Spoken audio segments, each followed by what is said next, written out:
Hi, I'm Jonathan Lagreze, coming from Foundry Village in Colrain, Massachusetts. I've had a garden probably for close to 55 years out of my 71 years. I think I took over the family garden plot when I was about 10. Been here on this location for about 30 years. Um, I'm going to talk about seed saving. It's something that I've done more and more lately, adding different things to the repertoire, and I find that I have to buy many fewer seeds than I used to get quite a diversity of things. First, I'd just like to talk about a little bit about some of the things that naturally save. You may see sunflowers in the back.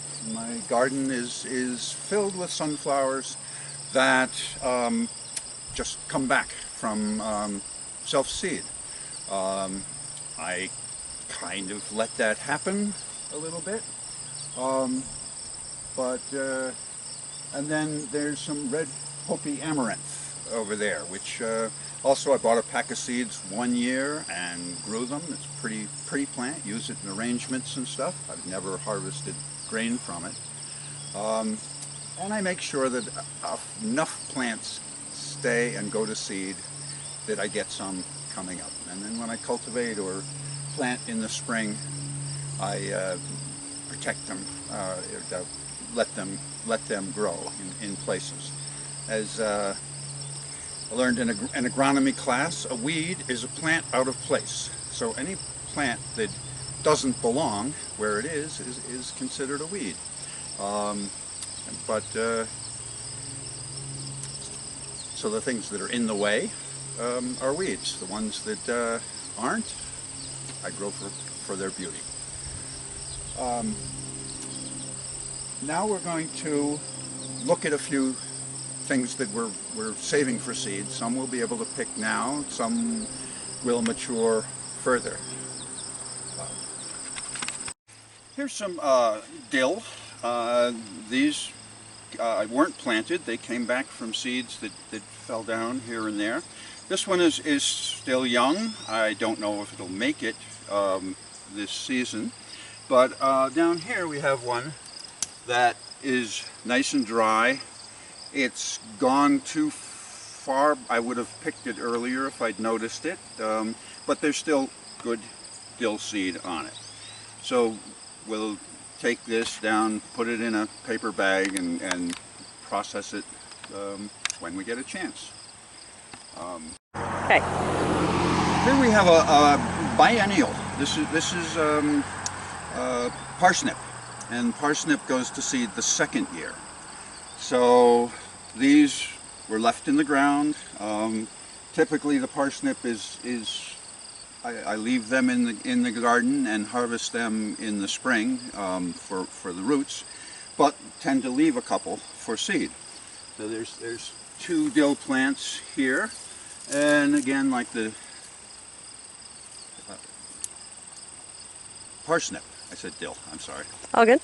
This is a parsnip seeds that I've harvested, and we'll again put them in a paper bag and shake them off later. Okay. Here's another biennial, the leek. The leek is grown for its vegetable, its fruit, 1 year, and then I'll leave a few left over to go to seed the second year. So these are the leek flower, and I'm letting them mature a little bit further in the garden, but we'll pick them and bring them in a little bit later. You ready? Here I have my row of haricot vert green beans, and what I'll do with those is pick for the fruit during the season, but I leave about a couple of feet unpicked on the end here, and let the seeds, the pods dry out, and I'll bring these in and shell them out to get seed for next year. Trailing nasturtium from saved seed for quite a number of years. The seed pods, here we go, here's a seed pod, which at that point can be dried. These are also used as false capers. You can pickle them and use them as you would capers. But it's a great plant. The flowers are edible. You can put them in salads. The leaves have a nice spicy taste, can be used in salads, and the seeds can be used as capers.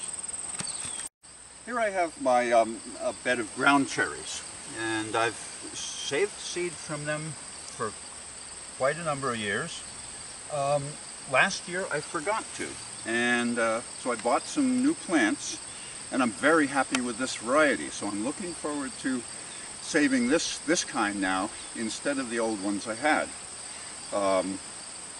But these would be saved like tomatoes. You would just sort of harvest them, let them mush, rot, and then clean the mush out, and what's left is your seeds. Right over here, I just wanted to show you, this is little leaf pickling cukes, and I have saved these seeds for quite a number of years. What I've left behind is a couple of overgrown ones that we'll just let to mature here, and again harvest the seeds out of those to plant next year's bed. Right next to it you can see this year's leeks, of which I will leave a few of those. They'll go to seed for the planting in 2 years hence. I'd like to show you a little bit about what I do for processing those seeds after I bring them in. I have a selection of different sized screens to sift through. And here's some cilantro seed, coriander, that's been fairly well processed through. So I'll first use a coarse screen that takes out the sticks and stems, and then a finer screen like this that will sift the dirt and smaller pieces, smaller weed seeds or something out. So this is not fully clean as seed you would buy, but it's plenty good for my use, and that's processed. Here's dill that was shaken off of the stem that we saw picked in the garden. And I'll put this, this still has some twigs and sticks in, so I'll put that in this screen. That will let the dill come through and leave some of the trash and straw in there. So again, all right, that's a pile of dill seed, and edit out of that.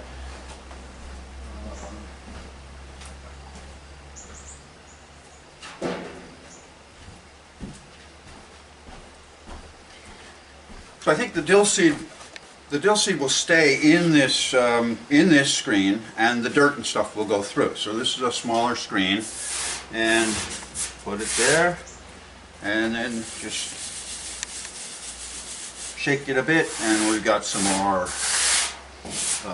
duff and detritus to get rid of, and